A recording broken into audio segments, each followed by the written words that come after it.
Hello everyone, decided to make a short video about the WW2 German helmet collection I have.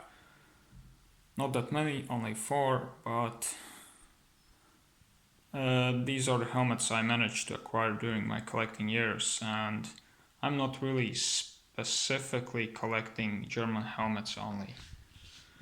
I'll not get into that many details since there is a lot of information to digest, and I'm not a subject matter expert. If there are any mistakes in the video, just point them out and I'll try to correct myself.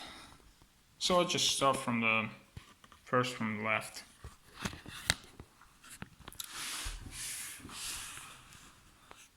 So this is what people typically recognize as German helmet. This one is M35 Stahlhelm or M35 steel helmet. This one has been used by German Army or Wehrmacht. The telltale signs is first the color. That's the most basic one, and the most distinctive one are the decals. This one would represent German Army or Wehrmacht. A national eagle clutching swastika on black shield. Typically to early war helmets you would see the M35, you would see the decal on the left side representing the coat of arms. I hope I used the correct term though. And on the other side you would see a tricolor decal, which would represent national colors of the flag. Black, white, red.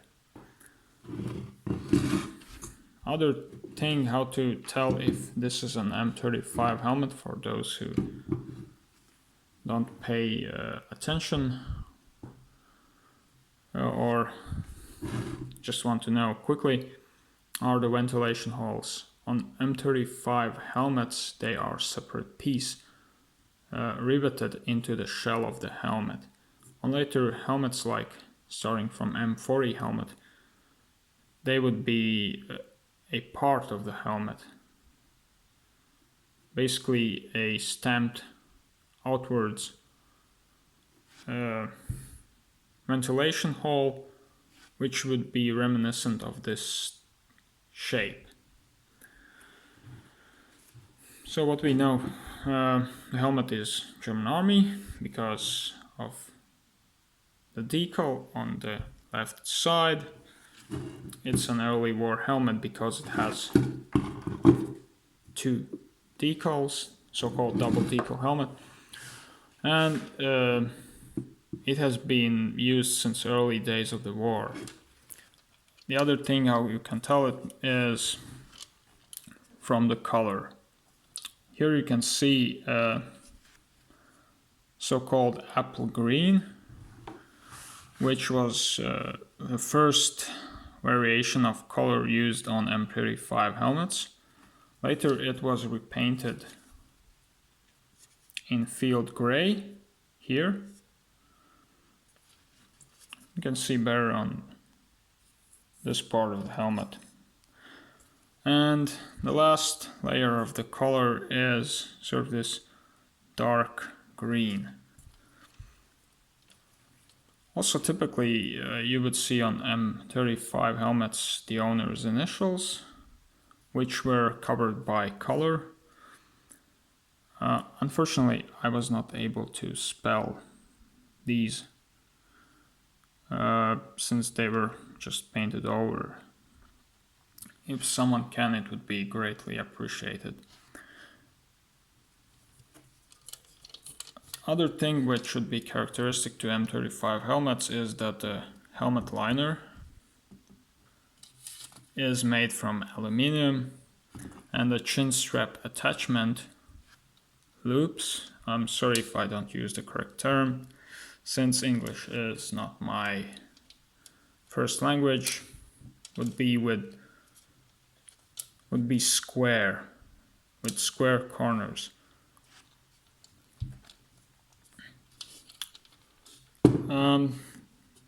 The signs that this helmet was used by experienced soldier is the fact that it was repainted several times. Like here you can see,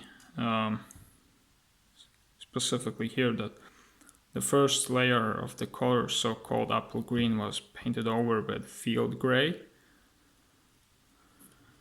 And the last layer of the color is surface dark green, which is really with really rough texture, just to help camouflage the helmet. The particular thing would be that this rough matte textured color would decrease the reflection of the light from the helmet and help camouflage the owner. It will basically help to camouflage the helmet itself. The other thing is that you can see that the owner of the helmet had the decals painted over with this rough textured color. Here you can see the remains. They were covered more with the color. During the restoration of the helmet, it was possible to basically recover the decal and remove partially the color, just so you could see the friendship windmills and eagle. Same happened to the other side. You can see that the owner of the helmet had painted over the national tricolor. So the helmet clearly was intended for combat use and not representation purposes or parades. The helmet had been battle damaged. It was found on frontline positions, probably hit by fragmentation from artillery shell, with its fragment almost going through the other side of the helmet here and hitting liner. I don't know exactly where the helmet was found, since not really all relic hunters would reveal their hunting locations. But I'm pretty sure it was found around the area where was stationed 93rd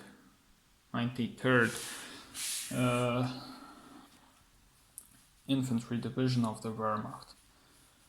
Somewhere here, somewhere there. I bought it first hand, didn't pay that much for it, and it's a pretty good example for the helmet which transitioned from the early war through the mid stage of the war until the late stages of the World War II. The second helmet would be another M35 helmet.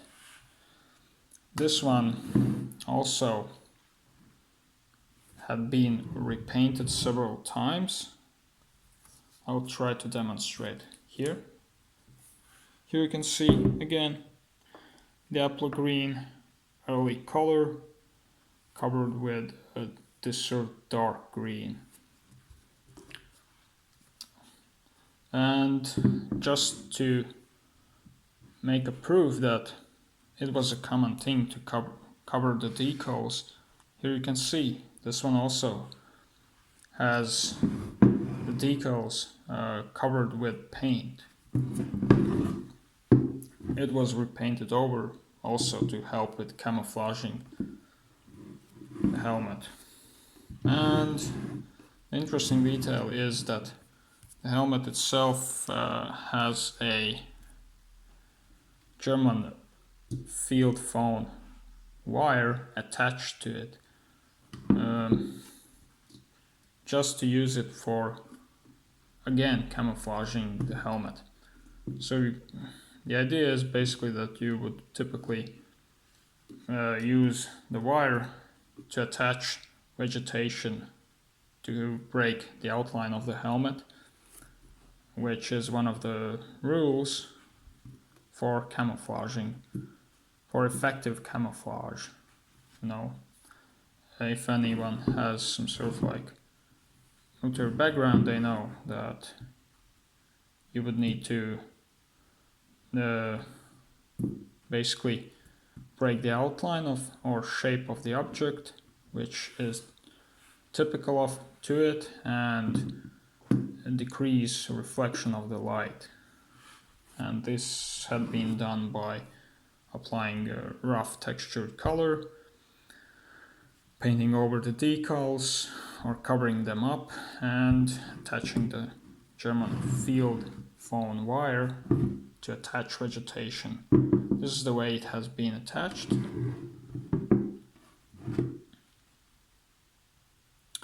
I'm not sure about the color itself. Is it good for camouflaging the helmet?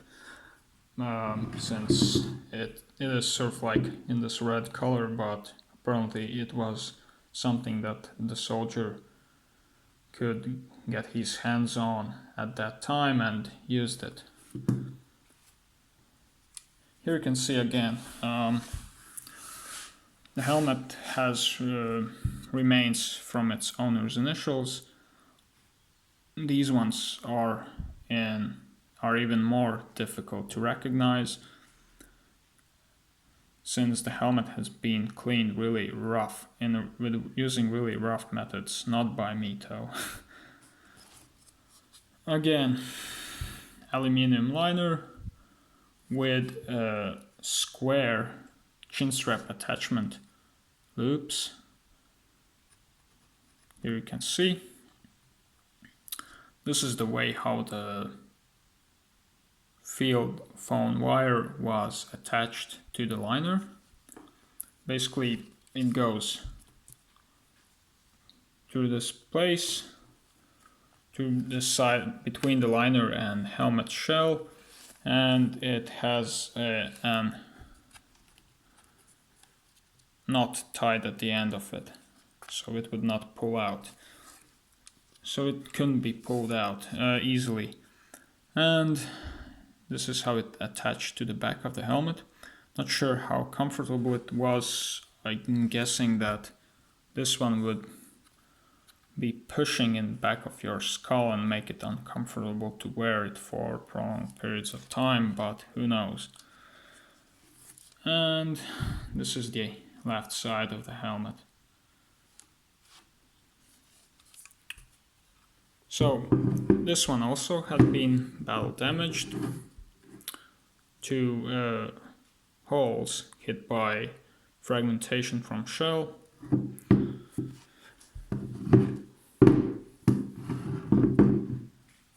And it's just a nice example. So let's go on further. And this is the model which came after M42. This helmet isn't really that special from, like how it looks. It's really not, but to me what makes it special is that this one was found by myself. So I know where I found it, and I have managed to identify what unit was stationed there, where the helmet was found. So the M40 helmet, the telltale sign would be the edges, which are not rolled inwards or inside the helmet. This was done to simplify the manufacturing process. Other than that, you would see that the liner itself was made from steel. So, and On most of the M42 helmets you would see that they don't really have any decals. Sometimes you would see, especially, for example, I'm speaking about the Wehrmacht helmets used by the Wehrmacht, you would see just a decal on the left side with the eagle and swastika. There would be no double decal M42 helmets, at least I haven't seen any that look original. This one was found in the area where was stationed the 11th Infantry Division of the German Wehrmacht. To be more specific, 11th Infantry Division, 44th Grenadier Regiment, 2nd Battalion. And I think in the area where they were stationed was around November 1944 till December of 1944. I have to look it up though.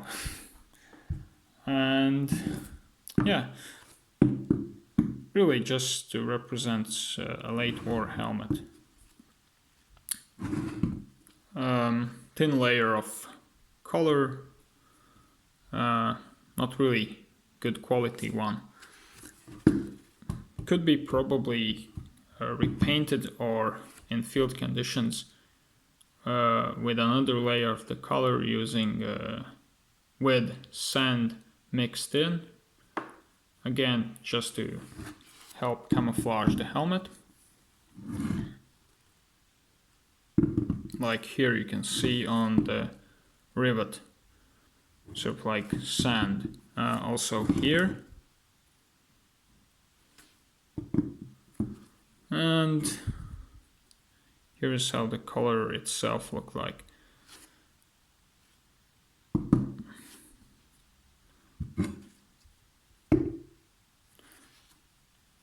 And then again, the liner. It's amazing how it managed to basically survive 70 years in the soil itself. It has managed to hold up pretty well. I mean, for the steel liner, typically those are gone. The manufacturer code of the helmet: Hotel Kilo Papa, very faint, 6 forward, then the batch number, forward 5-9er forward. The HKP was standard for basically Sächsische Emaille und Stanzwerke,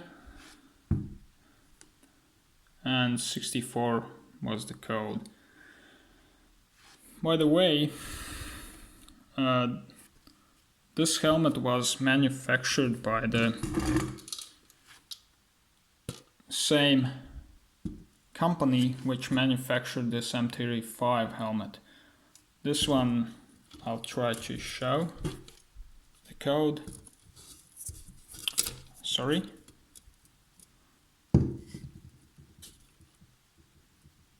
So here you can see Sierra Echo 6 forward. This was the code which was used on the early stages of the war. Later it was changed to HKP. So the interesting thing is that I didn't even knew when I bought that M35 helmet. So this one's special just because I found this one. And for information, no remains of the soldier was found there. Those weren't really combat positions, at least at that time. And the last helmet. This is a M42 helmet used by Luftwaffe. Typical telltale sign would be the blue color, probably because they try to camouflage themselves in the skies. Whatever, I mean, the Air Force probably, they always try to stick out from the bunch, you know, be different. What would represent Luftwaffe would be the decal. Here you can see the difference. A flying eagle clutching swastika. No background shield or any other details in the background of the eagle, just plain eagle with swastika. No tricolor decal on the right side of the helmet. This is what you would typically see if you would see any decals on M42 helmet. Just a decal on the left side. So, helmet itself. This one has been basically constructed from original helmet parts, so this one is not matching.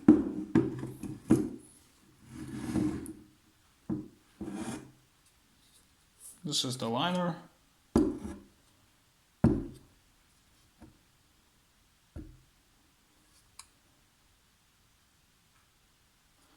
Here is the manufacturer's code and batch number. Not really readable, I mean, you can't really tell what was the manufacturer. Chin strap. By the way, the chin strap is replacement, but typically you would see a chin strap buckles from steel on M42 helmets, but I had found myself an M42 helmet with aluminum on. I'm sure that the chin straps themselves were breaking or prone to break quite often. I don't think they were that durable and probably were replaced regularly in field conditions. So, that's pretty much it about my German helmet collection. Thanks for watching.